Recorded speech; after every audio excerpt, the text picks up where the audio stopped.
Pito naman ka mga persona dakop sa separadong operasyon sang kapulisan batok iligal nga pasugal. Si Rojimar Sukal dito nakatuto. Naanad na nga ginapabayaan nga nagasugal sa kilid sang dalan.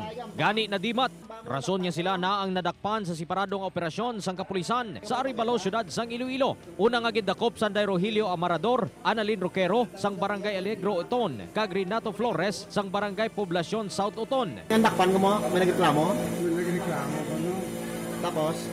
Siya mo ito, talaga pangalan mo. Tapos sinsiyabla kay Tip. Gamay man lang ang amo ko.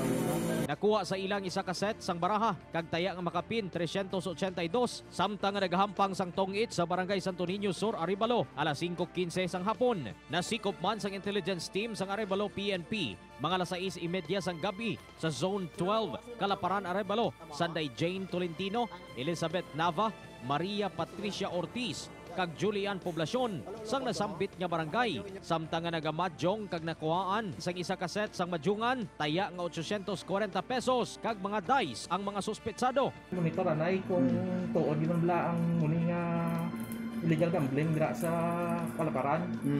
Pag-abot namon, nadakpan sila namon sakto nga gampang sila sang madyong. May ara sang caller sa hotline sang Arevalo PNP kung sa diin ginareklamo ang madata na nga sugal sa nasambit nga lugar. Wala naman naghatag sang ilang nga mga sabat ang mga nadakpan sa sugal nga madyong, samtang nga nagapanago sa sulod sang police station.